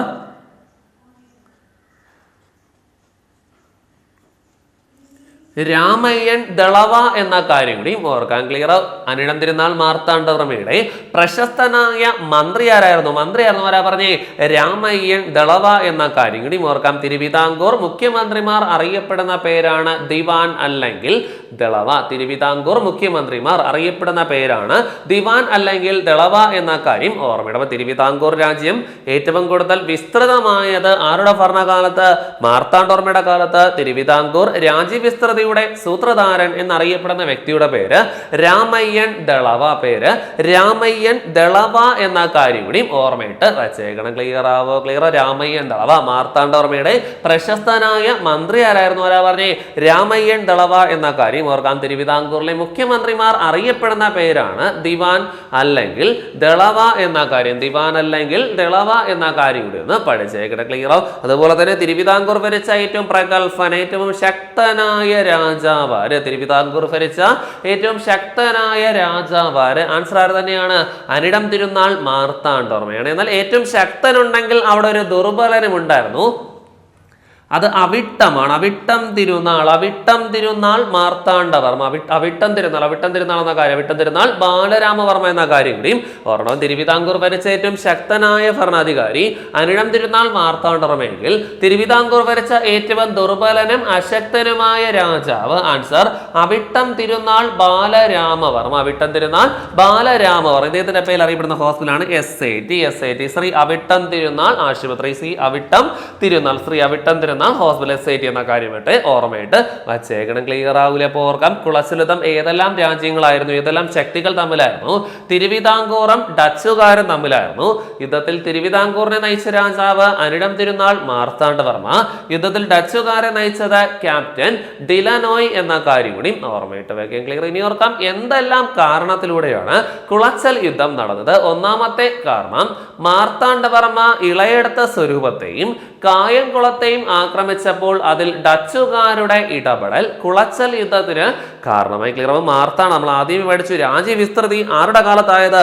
മാർത്താണ്ഡവർമ്മയുടെ കാലത്താണ് ആയത്. അടുത്തടുത്തുള്ള പ്രദേശങ്ങളെല്ലാം നിരന്തരമായിട്ട് മാർത്താണ്ഡവർമ്മ ആക്രമിച്ചിരുന്നു. അതിന്റെ ഭാഗമായിട്ട് മാർത്താണ്ഡവർമ്മ ഇളയെടുത്ത സ്വരൂപത്തെയും കായംകുളത്തെയും ആക്രമിച്ചു. ഈ ആക്രമണത്തിൽ ആരിടപെട്ടു? ഡച്ചുകാർ ഇടപെട്ടു. ഇത് ഏതിന് വഴിവെച്ചു? കുളച്ചൽ യുദ്ധത്തിന് കാരണമായി. പണ്ട് കാലത്ത് ശക്തികൾ തെളിയിക്കുക എന്ന രീതിയിൽ നാട്ടുരാജ്യങ്ങൾ പരസ്പരം അങ്ങോട്ടും ഇങ്ങോട്ടും പോരടിച്ചിരുന്നു. ഇന്ത്യക്ക് സ്വാതന്ത്ര്യം കിട്ടിയപ്പോൾ തന്നെ ഏകദേശം 565ഓളം നാട്ടുരാജ്യങ്ങൾ ഇന്ത്യയിലുണ്ടായിരുന്നു. സ്വതന്ത്ര ഇന്ത്യയിലെ ആകെ നാട്ടുരാജ്യങ്ങളുടെ എണ്ണം മുൻകാലമാണ് 560. ശക്തി പ്രകടനം എന്ന രീതിയിൽ നാട്ടുരാജ്യങ്ങൾ പരസ്പരം പോരാടുന്നു. ഈ പോരാട്ടങ്ങളിൽ മുതലെടുത്തിരുന്ന ഒരു യൂണാണ് ശക്തികളായിരുന്നു ഈ യൂറോപ്യൻ. പോർച്ചുഗീസുകാരായാലും ഡച്ചുകാരായാലും ബ്രിട്ടീഷുകാരായാലും ഫ്രഞ്ചുകാരായാലും അതെല്ലാം മുതലെടുത്ത ഒരു കൂട്ടരായിരുന്നു. ക്ലിയറോ? അതായത് രണ്ടു നാട്ടുരാജ്യങ്ങൾ തമ്മിൽ പോരടിക്കുമ്പോൾ ഒരു പ്രമുഖ എന്നാണ് ഏറ്റവും ശക്തിയുള്ളതും കാണും ശക്തി കുറഞ്ഞതും കാണും. ഈ ശക്തി കുറഞ്ഞ നാട്ടുരാജ്യത്തെ ഏതെങ്കിലും ഒരു യൂറോപ്യൻ ശക്തി എന്ത് ചെയ്യും? പിന്തുണയ്ക്കും. ക്ലിയർ? അങ്ങനെ ആക്രമിക്കാൻ വരുന്നതാണ് നാട്ടുരാജ്യത്തെ നിശേഷം ഒരു യൂറോപ്യൻകാരുടെ പിന്തുണയോടുകൂടി പരാജയപ്പെടുന്ന ഒരു ശൈലി ബ്രിട്ടീഷ് ഇന്ത്യയിൽ ഉണ്ടായിരുന്നു. ക്ലിയർ? അതുപോലെ തന്നെ നമ്മുടെ മാർത്താണ്ഡവർമ്മ ഏതിനൊക്കെ ആക്രമിച്ചപ്പോൾ? ഇളയെടുത്ത സ്വരൂപത്തെയും കായംകുളത്തെയും ആക്രമിച്ചപ്പോൾ അതിൽ ഡച്ചുകാർ ഇടപെട്ടു. ഡച്ചുകാർ ഇടപെട്ടത് കൊണ്ട് തന്നെ മാർത്താണ്ഡവർമ്മയ്ക്ക് ആ രണ്ടു നാട്ടുരാജ്യങ്ങളെയും ആക്രമിച്ച് കീഴ്പ്പെടുത്താൻ കഴിഞ്ഞില്ല. പരാജയത്തിനായിട്ട് മാർത്താണ്ഡവർമ്മയ്ക്ക് മടങ്ങേണ്ടതായിട്ട് വന്നു. ക്ലിയർ? ഡച്ചുകാർ ഇടപെട്ടതിന്റെ പ്രതികാര രീതി എന്ന രീതിയിൽ തന്റെ രാജ്യമായ തിരുവിതാംകൂറിലെ കുരുമുളക് വ്യാപാരത്തിൽ നിന്ന് മാർത്താണ്ഡവർമ്മ ഡച്ചുകാരെ പുറത്താക്കി. ആരെ പുറത്താക്കി? ഡച്ചുകാരെ പുറത്താക്കി. ഇത് ഏതിന് കാരണമായി? കുളച്ചൽ യുദ്ധത്തിന് കാരണം. അപ്പൊ 2 പോയിന്റ് പഠിച്ചുള്ള യുദ്ധത്തിലേക്ക് നയിച്ച 2 കാരണങ്ങൾ ഒന്നുകൂടി പറയാം. മാർത്താണ്ഡവർമ്മ ഇളയെടുത്ത സ്വരൂപത്തെയും കായംകുളത്തെയും ആക്രമിച്ചപ്പോൾ അതിൽ ഡച്ചുകാരുടെ ഇടപെടൽ ഏതിന് കാരണമായി? കുളച്ചൽ യുദ്ധത്തിന് കാരണമായി. രണ്ടാമത്തെ കാരണം തിരുവിതാംകൂറിലെ കുരുമുളക് വ്യാപാരത്തിൽ നിന്ന് മാർത്താണ്ഡവർമ്മ ഡച്ചുകാരെ പുറത്താക്കിയതും ഏതിന് കാരണമായി? കുളച്ചൽ യുദ്ധത്തിന് കാരണമായി എന്ന കാര്യം കൂടി ഓർമ്മയിട്ട് വെച്ചേക്കണം. ക്ലിയർ ആവില്ലേ? അങ്ങനെ ഡച്ചുകാര് ആ നാട്ടുരാജ്യങ്ങളെ ഇളയിടത്തിനെയും കായംകുളത്തിനെയും സഹായിച്ചപ്പോൾ പിടിച്ചെടുത്തപ്പോൾ അവിടെ ഉണ്ടായിരുന്ന വ്യാപാര അനുമതികളെല്ലാം ആർക്ക് ലഭിച്ചു? ഡച്ചുകാർക്ക് ലഭിച്ചു. ക്ലിയർ? അവിടെ പഠിച്ചേക്കണം. ഇളയെടുത്ത സ്വരൂപം നിലവിൽ അറിയപ്പെടുന്ന പേരെന്ത്? കൊട്ടാരക്കര. ഇളയെടുത്ത സ്വരൂപം നിലവിൽ അറിയപ്പെടുന്ന പേരെന്ത്? കൊട്ടാരക്കര. കൊല്ലം ജില്ലയിലാണ് കൊട്ടാരക്കര എന്ന കാര്യം കൂടി ഒന്ന് പഠിച്ചേക്കണം. ക്ലിയർ ആവൂലേ? അപ്പൊ ഇളയെടുത്ത സ്വരൂപം നിലവിൽ അറിയപ്പെടുന്ന പേരെന്താണ്? കൊട്ടാരക്കര. ആ സമയത്ത് ഇളയെടുത്ത സ്വരൂപം എന്നാണ് കുരുമുളകിനാൽ സമർത്ഥമായ ഒരു ചെറിയ ഭൂപ്രദേശമായിരുന്നു നിലവിലുള്ള കൊട്ടാരക്കര. ക്ലിയർ? അവിടുത്തെ കുരുമുളക് വ്യാപാരം മുഴുവനായിട്ട് അവിടുത്തെ ഭരണാധികാരി ഡച്ചുകാർക്ക് നൽകി. ഇത് ആർക്ക് ഇഷ്ടപ്പെട്ടില്ല?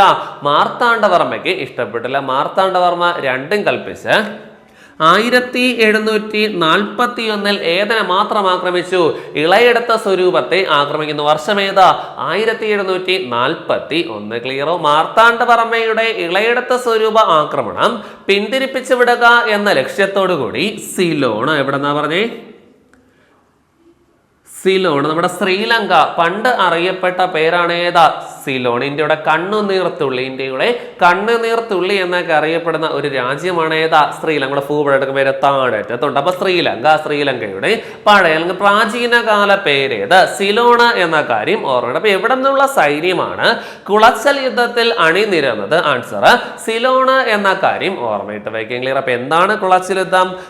ഇളയെടുത്ത സ്വരൂപത്തെ ആക്രമിക്കുന്നതിന് മാർത്താണ്ഡവർമ്മയുടെ ശ്രദ്ധ പിന്തിരിപ്പിച്ചു വിടുക എന്ന ലക്ഷ്യത്തോടു കൂടി സിലോണിൽ നിന്ന് എത്തിയ ഒരു ബ്രിട്ടീഷ് സംഘം എന്നാണ് കുളച്ചൽ തുറമുഖത്തിൽ തമ്പടിക്കുന്നത്. ക്ലിയർ? ഈ വിവരം അറിഞ്ഞ മാർത്താണ്ഡവർമ്മ ഇളയെടുത്ത സ്വരൂപത്തെ പൂർണ്ണമായിട്ടും ആക്രമിച്ച് കീഴ്പ്പെടുത്തിയതിനു ശേഷം നേരെ കുളച്ചൽ തുറമുഖത്ത് പോവുകയും അവിടെ ഡച്ചുകാരുമായിട്ട് നേരിട്ട് ഒരു യുദ്ധത്തിൽ ഏർപ്പെടുകയും ചെയ്തു. ഇത് ചരിത്ര താളുകളിൽ കുളച്ചൽ യുദ്ധം എന്ന പേരിൽ രേഖപ്പെടുത്തിയിരിക്കുന്നത്. ക്ലിയർ ആവും? ഇപ്പൊ ഇളയെടുത്ത സ്വരൂപം തിരുവിതാംകൂറിനോട് കൂട്ടിച്ചേർത്ത ഭരണാധികാരി? മുൻകാല ചോദ്യം. ആൻസർ അനിടം തിരുനാൾ മാർത്താണ്ഡവർമ്മ. ഇളയെടുത്ത സ്വരൂപം തിരുവിതാംകൂറിനോട് കൂട്ടിച്ചേർത്ത വർഷം 1741. എവിടെ നിന്നുള്ള സൈന്യമാണ് കുളച്ചൽ യുദ്ധത്തിൽ പങ്കെടുത്തത്? സിലോൺ എന്ന കാര്യം കൂടി ഓർമ്മയിട്ട് വയ്ക്കാൻ. ക്ലിയർ? അപ്പൊ എന്താണ് കുളച്ചൽ യുദ്ധം? മാർത്താണ്ഡവർമ്മയുടെ ഇളയെടുത്ത സ്വരൂപ ആക്രമണം പിന്തിരിപ്പിച്ചു വിടുക, ശ്രദ്ധ തിരിച്ചുവിടുക എന്ന ലക്ഷ്യത്തോടു കൂടി സിലോണിൽ നിന്ന് എത്തിയ ഒരു ഡച്ചു സംഘം കുളച്ചൽ തുറമുഖത്ത് തമ്പടിക്കുന്നു. ഈ വിവരം അറിഞ്ഞ മാർത്താണ്ഡവർമ്മ ഇളയെടുത്ത സ്വരൂപത്തെ പൂർണ്ണമായിട്ടും ആക്രമിച്ച് കീഴ്പ്പെടുത്തി തന്റെ രാജ്യമായ തിരുവിതാംകൂറിനോട് കൂട്ടിച്ചേർക്കുകയും അതിനുശേഷം നേരെ കുളച്ചൽ തുറമുഖത്ത് എത്തുകയും ഡച്ചുകാരുമായി നേരിട്ട് ഒരു യുദ്ധത്തിൽ ഏർപ്പെടുകയും ചെയ്യുന്നു. ഇത് കുളച്ചൽ യുദ്ധം എന്ന പേരിൽ ചരിത്രത്തിൽ രേഖപ്പെടുത്തുന്നത്. ക്ലിയർ? ഇവിടെ ചരിത്രത്തിന് വളരെയധികം പ്രാധാന്യം അർഹിച്ച ഒരു പോരാട്ടമായിരുന്നു ഏതാ? കുളച്ചൽ യുദ്ധം. ഒരു യൂറോപ്യൻ ശക്തി ആദ്യമായി ഇന്ത്യൻ മണ്ണിൽ പരാജയപ്പെട്ടു. ഏത് യുദ്ധത്തിലൂടെ? കുളച്ചൽ യുദ്ധത്തിലൂടെ എന്ന കാര്യം ഓർക്കാം. കേരളത്തിൽ ഡച്ചു പതനത്തിന് കാരണമായ യുദ്ധം ഏത്? കേരളത്തിൽ നടത്തി അത്യാവശ്യം നല്ല വേരോട്ടം ഉണ്ടായിരുന്ന ഒരു യൂറോപ്യൻ, വേരോട്ടം മീൻസ് ഒന്നാണ്ട് ഒട്ടനവധി പ്രദേശങ്ങൾ അവരുടെ നിയന്ത്രണത്തിൽ ഉണ്ടായിരുന്ന ഒരു എന്നാണ് യൂറോപ്യന്മാരായിരുന്നു. ആരാ? ഡച്ചുകാര്. ക്ലിയർ? അവരുടെ തേരോട്ടത്തിനെല്ലാം എന്നാണ് ഒരു അറുതി വരാൻ തന്നെ ഏത് യുദ്ധം കാരണമായി? കുളച്ചൽ യുദ്ധം. കാരണം ഡച്ചുകാരുടെ സർവപതനത്തിന്, സർവനാശത്തിന് എന്നൊക്കെ ചോദിച്ചാൽ കാരണമായ യുദ്ധത്തിന്റെ പേരേത്? കുളച്ചൽ യുദ്ധമാണ്. ആൻസർ ഏതാ പറഞ്ഞേ? കുളച്ചൽ യുദ്ധം എന്ന കാര്യം ഓർക്കാം. ആദ്യമായിട്ട് ഒരു യൂറോപ്യൻ ശക്തി ഇന്ത്യൻ മണ്ണിൽ പരാജയപ്പെട്ടു. ഏത് പേരിൽ അറിയപ്പെടുന്നു? കുളച്ചൽ യുദ്ധം. ക്ലിയർ ആവും? അവിടെ ഒരു മുൻകാല ചോദ്യമുണ്ട്. ഒരു യൂറോപ്യൻ ശക്തിയെ യുദ്ധത്തിൽ പരാജയപ്പെടുത്തിയ ആദ്യ നാട്ടുരാജ്യമായിട്ട് ഏത് മാറി? തിരുവിതാംകൂർ മാറി. ഏത് മാറി? തിരുവിതാംകൂർ മാറി. ദക്ഷിണ മേഖലയിൽ അതിസമ്പന്നമായ ശക്തമായ നാട്ടുരാജ്യമായിട്ട് തിരുവിതാംകൂർ വളർന്നു വരാൻ തന്നെ ഏത് യുദ്ധം കാരണമായി? കുളച്ചൽ. അതും തിരുവിതാംകൂർ നാട്ടുരാജ്യത്തിന് ശക്തമായ അടിത്തറ ഇടാനും ഏത് പോരാട്ടം കാരണമായി? കുളച്ചൽ യുദ്ധം കാരണമായി. ക്ലിയർ? പിൻകാലത്ത് ഹൈദരാലിയുടെയും ടിപ്പു സുൽത്താന്റെയും മൈസൂർ സുൽത്താൻമാരെന്നറിയപ്പെടുന്ന ഹൈദരാലിയുടെയും ടിപ്പു സുൽത്താന്റെയും ആക്രമണങ്ങൾ വരെ ചെറുത്തു നിൽക്കാനുള്ള കെൽപ്പ് ഏത് നാട്ടുരാജ്യത്തിന് വന്നു? തിരുവിതാംകൂറിന് വന്നു. അതിനെല്ലാം അടിത്തറ ഭാഗം ഒരു ബേസ് ഇട്ട യുദ്ധമായിരുന്നു ഏതാ? കുളച്ചൽ യുദ്ധം. അവിടെ മുൻകാല ചോദ്യം കൃത്യമായിട്ട് വായിക്കാം. മൈസൂർ ആക്രമണങ്ങൾ ശക്തമായി പ്രതിരോധിച്ച നാട്ടുരാജ്യം ഏതാണ്? ആൻസർ തിരുവിതാംകൂർ എന്ന കാര്യം കൂടി പഠിച്ചു വയ്ക്കണം. ക്ലിയർ? അവിടെ മാർത്താണ്ഡവർമ്മയ്ക്കും ഒരു മുൻകാല ചോദ്യമുണ്ട്. ഒരു യൂറോപ്യൻ ശക്തിയെ യുദ്ധത്തിൽ പരാജയപ്പെടുത്തുന്ന ഏഷ്യ ഭൂഖണ്ഡത്തിലെ തന്നെ ആദ്യ രാജാവായിട്ട് ആര് മാറി? അനിഴം തിരുനാൾ മാർത്താണ്ഡവർമ്മ. ഏഷ്യയിലെ തന്നെ ആദ്യ രാജാവ്, ഒരു യൂറോപ്യൻ ശക്തിയെ യുദ്ധത്തിൽ പരാജയപ്പെടുത്തുന്ന ഏഷ്യ ഭൂഖണ്ഡത്തിലെ തന്നെ ആദ്യ രാജാവായിട്ട് ആര് മാറി? അനിഴം തിരുനാൾ മാർത്താണ്ഡവർമ്മ മാറി. ക്ലിയർ? അതിശക്തമായ അടിത്തറ തിരുവിതാംകൂറിനുണ്ടായി. ഇതെല്ലാം ആർക്ക് കാരണമായി മാറി? മാർത്താണ്ഡവർമ്മയ്ക്ക് കാരണമായി. ക്ലിയർ ആവോ? ഇപ്പം ഡച്ചുകാരുടെ സർവ്വപതനമായിരുന്നു ഏത് യുദ്ധം വഴിവെച്ചത്? കുളച്ചൽ യുദ്ധം വഴിവെച്ചത് എന്ന കാര്യം കൂടി ഓർമ്മയിട്ട് വയ്ക്കാം. ക്ലിയർ? ഇനി ഓർക്കാം, കുളച്ചൽ യുദ്ധത്തെ പറ്റി ആധികാരികമായി വിവരം ലഭിക്കുന്ന കൃതിയുടെ പേര് ദ ഹിസ്റ്ററി ഓഫ് കേരളയാണ്. History of Kerala. കുളച്ചൽ യുദ്ധത്തെ പറ്റി ആധികാരിക വിവരം ലഭിക്കുന്ന കൃതിയുടെ പേര് ദ ഹിസ്റ്ററി ഓഫ് കേരള. ഈ കൃതി രചിച്ച വ്യക്തി ആര്? സർദാർ KM പണിക്കർ എന്ന കാര്യം ഇപ്പൊ അടുത്തതാണ്. ഒട്ടുമിക്ക കൃതികളൊക്കെ ചോദിക്കും, അപ്പം പഠിച്ചേക്കണം. സർദാർ KM പണിക്കരുടെ പ്രധാന ഒരു കൃതിയാണ് ഹിസ്റ്ററി ഓഫ് കേരള. അതുപോലെ തന്നെ പറങ്കിപ്പടയാളി, KM പണിക്കരുടെ മറ്റൊരു കൃതിയാണ് ഏതാ? പറങ്കിപ്പടയാളി. അതുപോലെ തന്നെ മറ്റൊരു കൃതിയാണ് ഏതാ? കേരള സിംഹം. അപ്പൊ സർദാർ KM പണിക്കരുടെ പ്രധാന കൃതികൾ ഒരു 3 കൃതികൾ പഠിച്ചു. ഹിസ്റ്ററി ഓഫ് കേരള, പറങ്കിപ്പടയാളി, കേരള സിംഹം. ഈ 3 കൃതികളുടെ രചയിതാവാര്? ആൻസർ സർദാർ KM പണിക്കർ എന്ന കാര്യം ഓർമ്മയിട്ട് വെച്ചേക്കണം. ക്ലിയർ ആവൂലേ? ഇനി നമുക്ക് അവിടെ പഠിക്കേണ്ടത് ഡിലനോയുമായി ബന്ധപ്പെട്ട് കുറച്ച് പോയിന്റുകൾ PSCയിൽ മുൻകാലമായിട്ട് ഉണ്ട്. ഡിലനോയുമായി ബന്ധപ്പെട്ട കുറച്ച് കാര്യങ്ങൾ PSCയിൽ മുൻകാലമായിട്ട് ഉണ്ട്. ഡിലനോയ് നമുക്കറിയാവുന്നതാണ്. കുളച്ചൽ യുദ്ധത്തിൽ ഡച്ച് സൈന്യത്തെ നയിച്ച വ്യക്തിയാണ് ക്യാപ്റ്റൻ ഡിലൻ. അപ്പൊ അവിടുത്തെ ചോദ്യം ഇങ്ങനെ തന്നെയാണ്. കുളച്ചൽ യുദ്ധത്തിൽ പരാജയപ്പെട്ട ഡച്ച് സൈന്യാധിപനാര്? നമുക്ക് ഡയറക്റ്റ് ആൻസറിലോട്ട് എത്തമാര് തന്നെയാണ്, ഡിലനോയ് തന്നെയാണ്. കുളച്ചൽ യുദ്ധത്തിൽ പരാജയപ്പെട്ട ഡച്ച് സൈന്യാധിപനാര്? ആൻസർ ആര് തന്നെയാ? Captain De Lannoy. ഇദ്ദേഹത്തിന്റെ ഒരു അപരനാമം, ഒരു ചുരുക്ക പേരും പ്രീവിയസ് ആയിട്ടുണ്ട്. വലിയ കപ്പിത്താൻ എന്ന് അറിയപ്പെടുന്നു. വലിയ കപ്പിത്താൻ എന്ന് അറിയപ്പെടുന്ന വ്യക്തിയാണ് ഡിലനോയ് എന്ന കാര്യം ഓർമ്മയുണ്ട്. എന്നാൽ വലിയ ദിവാൻജി ആണെങ്കിൽ അതിന്റെ ആൻസർ രാജ കേശവദാസ് ആണ്. രാജ കേശവദാസ്. വലിയ കപ്പിത്താനെങ്കിൽ ഡിലനോയ് ആണ്. വലിയ ദിവാൻജി എങ്കിൽ രാജ കേശവദാസ്. പേരെന്താ പറഞ്ഞേ? രാജ കേശവദാസ് എന്ന കാര്യം കൂടി ഓർമ്മയിട്ട് വച്ചേക്കണം. ക്ലിയർ ആവൂലേ? അപ്പം ഡിലനോയ് 2 പോയിന്റ് പഠിച്ചു.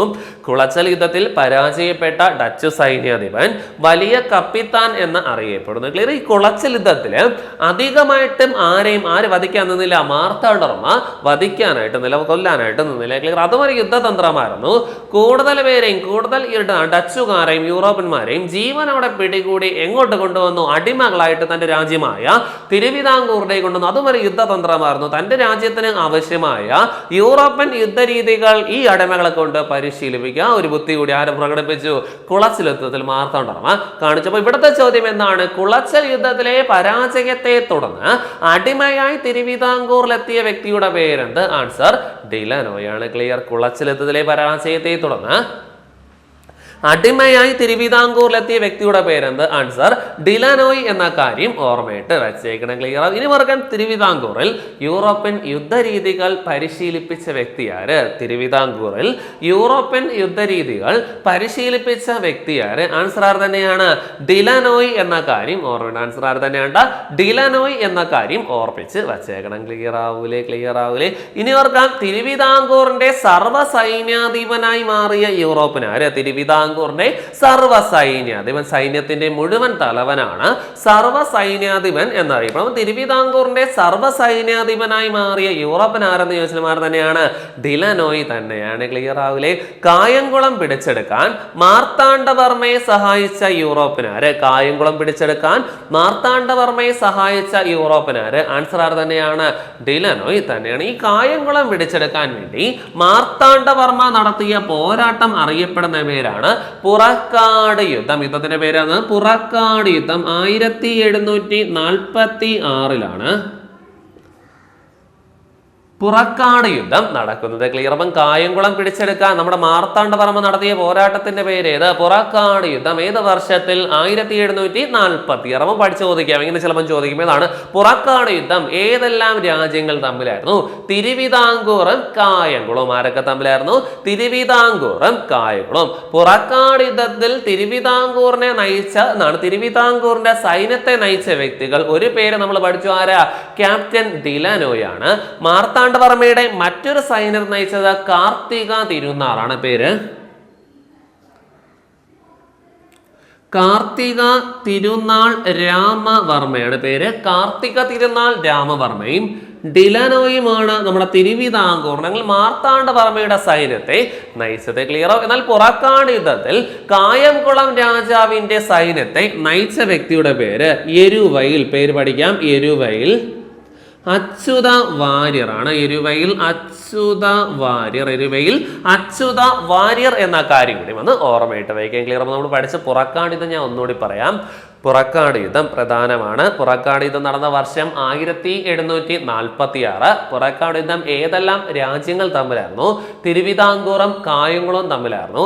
യുദ്ധത്തിൽ തിരുവിതാംകൂറിന്റെ അല്ലെങ്കിൽ മാർത്താണ്ഡവർമ്മയുടെ സൈന്യത്തെ നയിച്ച വ്യക്തികൾ കാർത്തിക തിരുനാൾ രാമവർമ്മയും ക്യാപ്റ്റൻ ഡിലനോയ് എന്ന കാര്യം ഓർമ്മയിട്ട് വയ്ക്കാം. യുദ്ധത്തിൽ പുറക്കാട് യുദ്ധത്തിൽ കായംകുളം രാജാവിന്റെ സൈന്യത്തെ നയിച്ചത് എരുവയിൽ അച്യുത വാര്യർ. പേര് എരുവയിൽ അച്യുത വാര്യർ എന്ന കാര്യം കൂടിയും ഒന്ന് പഠിച്ചേക്കണം. ക്ലിയർ ആവൂലേ? അത്രയും കാര്യങ്ങൾ പുറക്കാട് യുദ്ധവുമായി ബന്ധപ്പെട്ട് പഠിച്ചേക്കണം. തിരിച്ചു വരാം. ഡിലനോയുമായി പഠിച്ച പോയിന്റുകൾ കൃത്യമായിട്ടൊന്ന് ഓർമ്മിക്കാം. ഒന്നാമത്തെ പോയിന്റ് കുളച്ചൽ യുദ്ധത്തിൽ പരാജയപ്പെട്ട ഡച്ചു സൈന്യാധിപൻ. ആൻസർ ഡിലനോയ് ആണ്. വലിയ കപ്പിത്താൻ എന്ന ഡിലനോയ് അറിയപ്പെടുന്നു. കുളച്ചൽ യുദ്ധത്തിലെ പരാജയത്തെ തുടർന്ന് അടിമയായി തിരുവിതാംകൂറിലെത്തിയ വ്യക്തിയുടെ പേരും ഡിലനോയ് എന്ന കാര്യം ഓർമ്മയിട്ട് വയ്ക്കാം. തിരുവിതാംകൂറിൽ യൂറോപ്യൻ യുദ്ധരീതികൾ പരിശീലിപ്പിച്ച വ്യക്തിയുടെ പേര് എന്ത്? ഡിലനോയ് തന്നെയാണ്. തിരുവിതാംകൂറിന്റെ സർവ്വ സൈന്യാധിപനായ യൂറോപ്യനാര്? ആൻസർ ആര് തന്നെയാണ്? ഡിലനോയ് തന്നെ എന്ന കാര്യം കൂടി ഓർമ്മയിട്ട് വയ്ക്കാം. കായംകുളം പിടിച്ചെടുക്കാൻ മാർത്താണ്ഡവർമ്മയെ സഹായിച്ച യൂറോപ്യൻ ആരെന്ന് ചോദിച്ചാൽ തന്നെയാണ്? ഡിലനോയ് എന്ന കാര്യം തന്നെയാണ് പഠിച്ചേക്കണം. ക്ലിയർ ആകൂലേ? ഇത് തന്റെ രാജ്യത്തിന് ഡിലനോയ് നൽകിയ സംഭാവനകൾക്ക് എല്ലാം തന്നെ ഡിലനോയ് അന്തരിച്ചപ്പോൾ അദ്ദേഹത്തിന്റെ ശവകുടീരം മാർത്താണ്ഡവർമ്മ എങ്ങോട്ട് മാറ്റി? ഇപ്പം ഡിലനോയുടെ ശവകുടീരം ചോദിച്ചിട്ടുണ്ട്. ഉദയഗിരിക്കോട്ട. എവിടെയാണ്?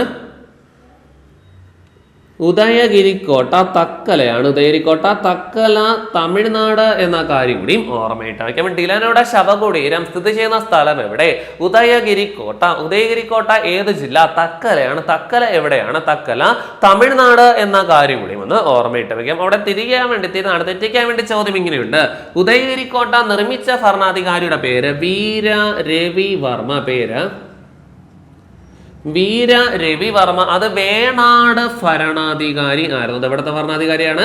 വേണാട് ഭരണാധികാരിയാണ്. എന്നാൽ ഉദയഗിരിക്കോട്ട മെയിൻ്റനൻസ് പുതുക്കി പണിത ഭരണാധികാരി ആര്? ആൻസർ അനിടം തിരുനാൾ മാർത്താണ്ഡവർമ്മ. ആൻസർ ആരാണ്ട? അനിടം തിരുനാൾ മാർത്താണ്ഡവർമ്മ എന്ന കാര്യം ഓർമ്മയിട്ട്. അപ്പം കോട്ടകളുമായി ബന്ധപ്പെട്ട് 2 പോയിന്റ് ഓർമ്മയിട്ട് വെച്ചു. ഡിലനോയുടെ ശവകുടീരം ചെയ്യുന്ന സ്ഥലമാണ് ഉദയഗിരിക്കോട്ട. ഉദയഗിരിക്കോട്ട എവിടെയാണ്? തക്കലയാണ്. തക്കല തമിഴ്നാട്. ഉദയഗിരിക്കോട്ട നിർമ്മിച്ച ഭരണാധികാരിയുടെ പേര് വീര രവിവർമ്മയാണ്. വീര രവിവർമ്മ വേണാടിലെ ഭരണാധികാരി എന്ന കാര്യം ഓർമ്മിച്ചു വെക്കാം. ഉദയഗിരിക്കോട്ട പുതുക്കി പണിത ഭരണാധികാരിയുടെ പേര് അനിടം തിരുനാൾ മാർത്താണ്ഡവർമ്മ. അവിടെ മാർത്താണ്ഡവർമ്മ എന്നിട്ട് മറ്റൊരു മുൻകാല ചോദ്യമുണ്ട്. കന്യാകുമാരിക്ക് അടുത്തുള്ള വട്ടക്കോട്ട നിർമ്മിച്ച ഭരണാധികാരി ആര്? കന്യാകുമാരിക്ക് അടുത്ത് വട്ടക്കോട്ട നിർമ്മിച്ച ഭരണാധികാരി ആര്? ആൻസർ ആര് തന്നെയാണ്? അനിടം തിരുനാൾ മാർത്താണ്ഡവർമ്മയാണ്. തിരുവനന്തപുരത്ത് കിഴക്കേക്കോട്ട പടിഞ്ഞാറേക്കോട്ട. തിരുവനന്തപുരം ജില്ലയിലെ കിഴക്കേക്കോട്ട പടിഞ്ഞാറേക്കോട്ട എന്നിവയുടെ പണി ആരംഭിച്ചു. പണി തുടങ്ങി വച്ച ഭരണാധികാരി ആൻസർ ആര് തന്നെയാണ്? അനിടം തിരുനാൾ മാർത്താണ്ഡവർമ്മ. തിരിയരുത്. കിഴക്കേക്കോട്ട യും പടിഞ്ഞാറേക്കോട്ടയുടെയും പണി പൂർത്തിയാക്കിയത് കാർത്തിക തിരുനാളാണ്. തിരുവിതാംകൂറിലെ 2ാമത്തെ രാജാവായ കാർത്തിക തിരുനാളാണ് കിഴക്കേക്കോട്ടയുടെയും പടിഞ്ഞാറേക്കോട്ടയുടെയും പണി പൂർത്തിയാക്കിയത് എന്ന കാര്യം കൂടി ഓർമ്മയിട്ട് വെക്കാം. ക്ലിയർ ആവൂലേ? അപ്പൊ ഇത്രയും കാര്യം കുളച്ചൽ യുദ്ധവുമായി ബന്ധപ്പെട്ട് പഠിച്ചേക്കണം. ക്ലിയർ? ഇനി യുദ്ധം കഴിഞ്ഞ് വർഷങ്ങൾക്ക് ശേഷം ഒരു ഉടമ്പടി കൂടി ഒപ്പുവെച്ച് ആ ഉടമ്പടിയും ഇതിന്റെ കൂട്ടത്തിന് പഠിക്കാം. ആ ഉടമ്പടിയുടെ പേരാണ് മാവേലിക്കര ഉടമ്പടി. ഉടമ്പടിയുടെ പേരാണ് ഏതാ? മാവേലിക്കര ഉടമ്പടി. അപ്പൊ മാവേലിക്കര ഉടമ്പടി ഒപ്പുവെച്ച വർഷം ഏത്? 1753 വർഷം ഏതാണ്? 1753. അപ്പൊ മാവേലിക്കര ഉടമ്പടി ഒപ്പുവെച്ച വർഷം പ്രധാനമാണ് 1750. അപ്പൊ തുടക്കം തന്നെ മാവേലിക്കര നമുക്കൊരു പ്രീവിയസ് ചോദ്യം പഠിക്കാം. മാവേലിക്കര മാർത്താണ്ഡവർമ്മയുടെ വ്യാപാര തലസ്ഥാനം. മാർത്താണ്ഡ അനിടം തിരുനാൾ മാർത്താണ്ഡവർമ്മയുടെ വ്യാപാര തലസ്ഥാനമാണ് മാവേലിക്കര. എന്നാൽ മാർത്താണ്ഡവർമ്മയുടെ രാഷ്ട്രീയ തലസ്ഥാനം എവിടെയാണ്? അത് കൽക്കുളമാണ്. മാർത്താണ്ഡവർമ്മയുടെ രാഷ്ട്രീയ തലസ്ഥാനം എവിടെയാണ്? അത് കൽക്കുളം എന്ന കാര്യം കൂടി ഓർക്കാം. അപ്പൊ മാവേലിക്കര ഉടമ്പടി ഏത് വർഷത്തിൽ? 1753. മാർത്താണ്ഡവർമ്മയുടെ വ്യാപാര തലസ്ഥാനം മാവേലിക്കരയെങ്കിൽ മാർത്താണ്ഡവർമ്മയുടെ രാഷ്ട്രീയ തലസ്ഥാനം കൽക്കുളം എന്ന കാര്യം കൂടി ഓർക്കാം. അപ്പൊ ഈ ഉടമ്പടിയിലും വ്യവസ്ഥകളാണ് നമുക്ക് പഠിക്കേണ്ടതായിട്ട് ഉള്ളത്. അപ്പം കൃത്യമായിട്ടൊന്ന് ഓർമ്മിച്ച് വയ്ക്കാം. കുളച്ചൽ യുദ്ധം അവസാനിക്കാൻ കാരണമായ ഉടമ്പടി. ആൻസർ മാവേലിക്കര ഉടമ്പടി. കുളച്ചൽ യുദ്ധം അവസാനിക്കാൻ കാരണമായ ഉടമ്പടി. ആൻസർ തന്നെയാണ് മാവേലിക്കര ഉടമ്പടി. ഡച്ചുകാർ തങ്ങളുടെ പരാജയം അംഗീകരിക്കാൻ കാരണമായ ഉടമ്പടി ഏത്? ഡച്ചുകാർ തങ്ങളുടെ പരാജയം അംഗീകരിക്കാൻ കാരണമായ ഉടമ്പടി ഏത്? ആൻസർ മാവേലിക്കര ഉടമ്പടി തന്നെയാണ്. ഡച്ചുകാർ തങ്ങളുടെ പരാജയം അംഗീകരിച്ചു, തങ്ങൾ പരാജയപ്പെട്ടു, തോറ്റു എന്ന് അംഗീകരിച്ചു. ഏത് ഉടമ്പടിയിലൂടെ? മാവേലിക്കര ഉടമ്പടിയിലൂടെ. ക്ലിയർ ആവൂല? അപ്പൊ 2 പോയിന്റ് നമ്മൾ പഠിച്ചു. മാവേലിക്കര ഉടമ്പടി ഒപ്പുവെച്ച വർഷം 1750 എന്ന് വേണമെങ്കിൽ പഠിക്കാം. മാവേലിക്കര ഉടമ്പടി ഒപ്പുവെച്ചത് ആരെല്ലാം തമ്മിലാണ്? മാർത്താണ്ഡവർമ്മയും ഡച്ചുകാരും. മാർത്താണ്ഡവർമ്മയും ഡച്ചുകാരും തമ്മിൽ മാവേലിക്കര ഉടമ്പടി ഒപ്പുവെച്ചത് 1753. വ്യവസ്ഥകളാണ് പ്രധാനമായിട്ട് പഠിക്കാൻ പ്രസ്താവനയ്ക്ക് വന്നിട്ടുള്ള ഒരു ചെറു ടോപ്പിക്കാണ് മാവേലിക്കരയുടെ. അത് കൃത്യമായിട്ടൊന്ന് അറിഞ്ഞിരിക്കാം. മാവേലിക്കര ഉടമ്പടി കുളച്ചൽ യുദ്ധം അവസാനിക്കാൻ കാരണമായി ഏതുടമ്പടിയാണ്? മാവേലിക്കര ഉടമ്പടിയാണ്. ഡച്ചുകാർ തങ്ങളുടെ പരാജയം അംഗീകരിക്കാൻ കാരണമായി ഉടമ്പടി ഏതാ?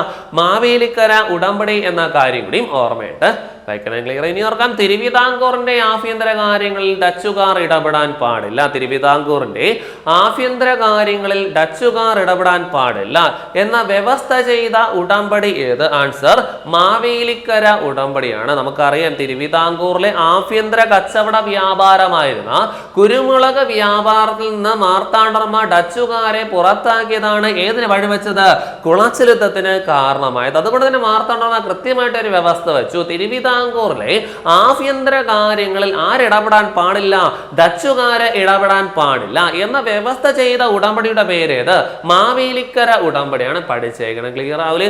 അടുത്ത കൃത്യമായിട്ട് പോയിന്റ് കൃത്യമായിട്ട് എടുത്ത് ചെയ്യുന്നുണ്ട്. ഏതാ? മാർത്താണ്ഡവർമ്മ അല്ലെങ്കിൽ തിരുവിതാംകൂർ മറ്റേതെങ്കിലും നാട്ടുരാജ്യത്തെ ആക്രമിച്ചാൽ, തിരുവിതാംകൂർ മറ്റേതെങ്കിലും നാട്ടുരാജ്യത്തെ ആക്രമിച്ചാൽ അതിൽ ഡച്ചുകാർ ഇടപെടാൻ പാടില്ല. കൃത്യമായിട്ട് ഓർക്കാം. തിരുവിതാംകൂർ മറ്റേതെങ്കിലും നാട്ടുരാജ്യത്തെ ആക്രമിച്ചാൽ അതിൽ ആരിടപെടാൻ പാടില്ല? ഡച്ചുകാർ ഇടപെടാൻ പാടില്ല എന്ന വ്യവസ്ഥ ചെയ്ത ഉടമ്പടി ഏത്? ആൻസർ മാവേലിക്കര ഉടമ്പടി എന്ന കാര്യം ഓർമ്മയിട്ട് നമുക്കറിയാം. ഏതാ? മാർത്താണ്ഡവർമ്മ ഇളയിടത്ത സ്വരൂപത്തെയും കായംകുളത്തെയും ആക്രമിച്ചപ്പോൾ അതിൽ ആരിടപെട്ടു? ഡച്ചുകാർ ഇടപെട്ടു. അത് ഏതിന് കാരണമായി? കുളച്ചൽ യുദ്ധത്തിന് കാണുമ്പോൾ കുളച്ചൽ യുദ്ധത്തിൽ വന്ന പാളിച്ചകൾ ഇനി ഒരിക്കലും തനിക്കും തന്റെ രാജ്യമായ തിരുവിതാംകൂറിനും വരാൻ പാടില്ല എന്ന നിർബന്ധം ആർക്കുണ്ടായിരുന്നു? മാർത്താണ്ഡവർമ്മയ്ക്ക് ഉണ്ടായിരുന്നു. അതുകൊണ്ട് തന്നെ 2 വ്യവസ്ഥകൾ കൃത്യമായിട്ട് ഓർക്കാം. തിരുവിതാംകൂറിന്റെ ആഭ്യന്തര കാര്യങ്ങളിൽ ഡച്ചുകാർ ഇടപെടാൻ പാടില്ല എന്ന വ്യവസ്ഥ ചെയ്ത ഉടമ്പടി ഏത്? ആൻസർ മാവേലിക്കര ഉടമ്പടി. തിരുവിതാംകൂർ മറ്റേതെങ്കിലും നാട്ടുരാജ്യത്തെ ആക്രമിച്ചാൽ അതിൽ ഡച്ചുകാർ ഇടപെടാൻ പാടില്ല എന്ന വ്യവസ്ഥ ചെയ്ത ഉടമ്പടി ഏത്? ആൻസർ മാവേലിക്കര ഉടമ്പടി. കേരളത്തിൽ ഡച്ചു പതനത്തിന് കാരണമായ ഉടമ്പടി. കേരളത്തിൽ ഡച്ചു പതനത്തിന് കാരണമായ ഉടമ്പടി ഏത്? ആൻസർ തന്നെയാണ് മാവേലിക്കര ഉടമ്പടിയാണ്. ക്ലിയർ? തിരികരുത്. കേരളത്തിൽ ഡച്ചു പതനത്തിന് കാരണമായ പോരാട്ടം യുദ്ധം എന്ന് ചോദിച്ചാൽ കുളച്ചൽ യുദ്ധം. കേരളത്തിൽ ഡച്ചു പതനത്തിന് കാരണമായ ഉടമ്പടി എന്ന് ചോദിച്ചാൽ മാവേലിക്കര ഉടമ്പടിയാണ്. ക്ലിയർ ആവൂലേ? ഇനി പഠിക്കാം. ഇന്ത്യയിൽ തന്നെ ഡച്ചു പതനത്തിന് കാരണമായ ഉടമ്പടി ഏത്? ആംഗ്ലോ ഡച്ച് ഉടമ്പടി. ആംഗ്ലോ ഡച്ച് ഉടമ്പടി 1824. ഈ ക്ലാസ്സിന് നമ്മൾ സ്റ്റാർട്ടിങ്ങിൽ പറഞ്ഞു ഇന്ത്യയിൽ കച്ചവടത്തിനായി 2ാമത് എത്തുകയും ഇന്ത്യയിൽ നിന്ന് ആദ്യം മടങ്ങിപ്പോയും ചെയ്ത യൂറോപ്യന്മാരാണ്. ആരാ പറഞ്ഞേ? ഡച്ചുകാരാണ്. എത്തിയത് 1595 മടങ്ങിയത് 1824 എന്ന കാര്യം കൂടി ഓർമ്മയിട്ട് വെച്ചേക്കണം. ക്ലിയർ? ഇത്രയും കാര്യങ്ങൾ കുളച്ചൽ യുദ്ധം എന്ന ടോപ്പിക്കിനകത്ത് പഠിച്ചേക്കണം.